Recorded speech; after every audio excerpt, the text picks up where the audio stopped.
there is demand out there, which evidently there is, to buy 3 jars of her jam for $42 each. 3 jars of jam for $42? Yes. Right. I mean, if there's demand there are silly people out there. I'm not spending that much on jam, but it's like fair play to her. Fair play that she's not just sat on her bottom expecting the taxpayer to fund her. She's been entrepreneurial. There has been a lot, Crystal, of criticism of Meghan. People slightly sneering, I would say, at her attempts, but that's a lot of jam to sell. Well, yeah, I mean, you know, trading off the royal name that you claim that you don't like whatsoever and then slagging off the family that you were happy to be a part of and accusing them of racism with no evidence whatsoever is very lucrative, and it's worked. Oh, Krista, that's so cynical. There are moments in history when a nation must confront its deepest fears. Some countries face war, some face economic collapse. Britain, apparently, is facing Meghan Sussex selling jam. Yes, jam. Not inflation, not housing, not collapsing public services, not the quiet disappearance of journalistic standards. No, the true emergency dominating sections of the UK press right now is that a woman they spent years trying to destroy might be making money without their permission, and she's doing it with fruit and sugar. If you have ever wondered how fragile parts of the British media really are, all you need to know is this. A website glitch triggered a week-long meltdown across tabloids, broadsheets, daytime TV, royal YouTube channels and opinion columns, all spiralling into the same collective panic.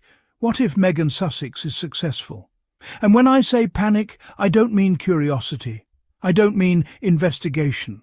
I mean existential dread. Because these so-called jam sales were never confirmed. They were never verified. Meghan's team never released figures. No accountant signed off on them. No financial filings exist. The entire story came from the digital equivalent of someone squinting at a blurry receipt and shouting, "She's rich!" It started in anti-Meghan Reddit spaces, the kind where every typo is treated like a conspiracy and every woman is guilty until proven innocent. And then it migrated to royal YouTube channels that thrive on outrage.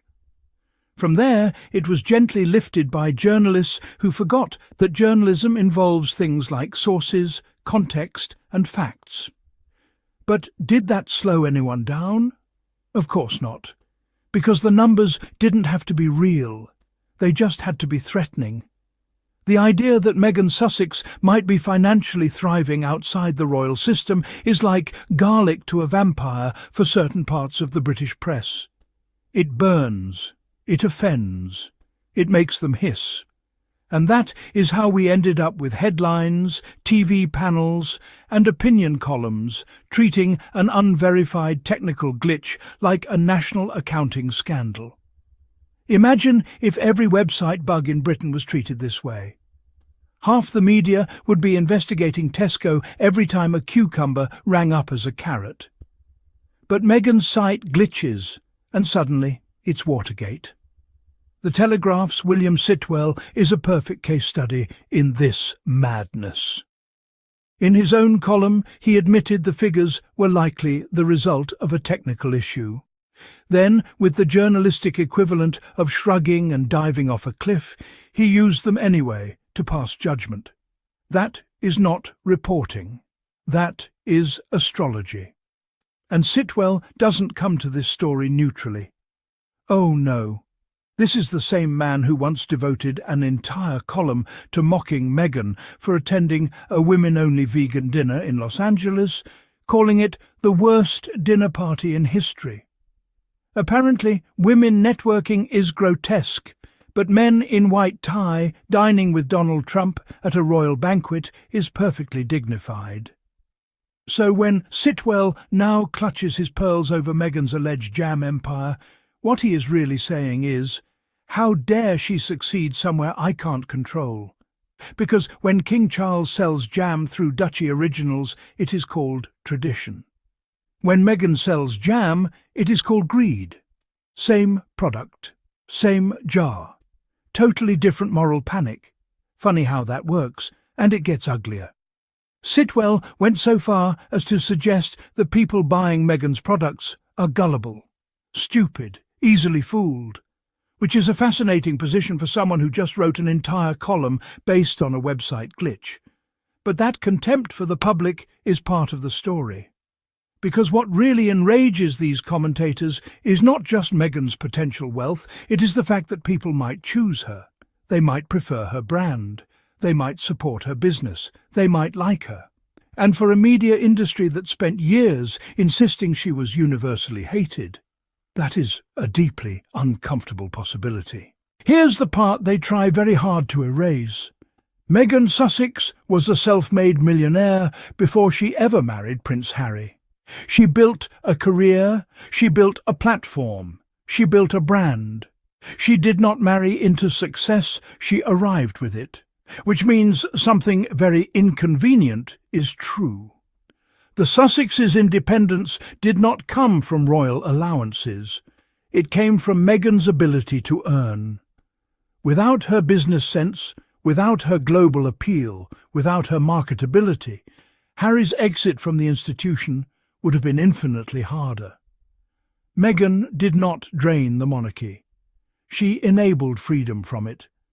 And that is precisely why her financial success is treated like a crime scene. Because if Meghan can prosper without royal backing, then the myth that the institution controls relevance collapses. If she can sell jam without palace approval, then the palace is no longer the gatekeeper of value. If she can succeed without British media blessing, then British media loses power. And power, once threatened, always lashes out.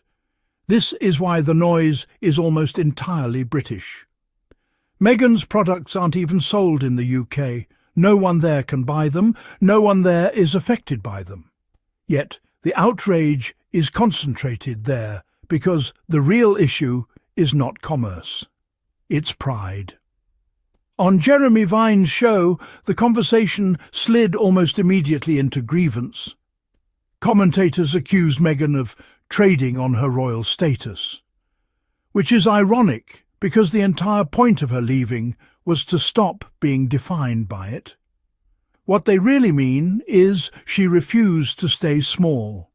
They want her to be irrelevant unless she is obedient. They want her to be silent unless she is grateful. They want her to fail unless she is deferential. And she has done none of those things. Meghan Sussex is not drawing from British taxpayers. She is not demanding titles. She is not asking for public money. She is not begging for validation. She is running a business. And somehow that is the most offensive thing of all. Because the media can forgive almost anything except a woman who thrives without needing their approval. For years, they told us she was unpopular, that she would collapse, that she was nothing without the palace. Now they're staring at the possibility that she might be selling jars of jam faster than they can sell their own narratives, and suddenly the mood changes. Now it's hysteria. Now it's panic. Now it's, well, actually, how dare she? What sits beneath all of this is resentment, not because Meghan left, but because she didn't fall. They wanted her to crawl back. They wanted her to apologize. They wanted her to disappear. Instead, she built something. And that, more than anything else, is what truly unsettles them. Because if Meghan Sussex can succeed on her own terms, then all those years of trying to break her look a lot less powerful and a lot more pathetic. And that is why this story was never about jam. It was about fear. It was about a collapsing narrative. And it was about a press industry watching a woman they tried to destroy refuse to stay destroyed. And this is why stories like this matter. Because what you are really watching is not a debate about jam. You are watching a woman prove that she does not need permission to succeed, and a media machine struggling to accept that it no longer controls her story. If you've enjoyed this breakdown and you want honest, fearless coverage of Harry and Meghan without the tabloid spin, make sure you subscribe to Sussex Insights right now. This channel exists to cut through the noise, challenge the hypocrisy, and tell the stories the mainstream media won't. Your support keeps this platform growing, keeps these conversations alive, and makes sure the truth reaches more people every single day. So hit that subscribe button, turn on notifications, and stay with us because the narrative is shifting, and you don't want to miss what happens next.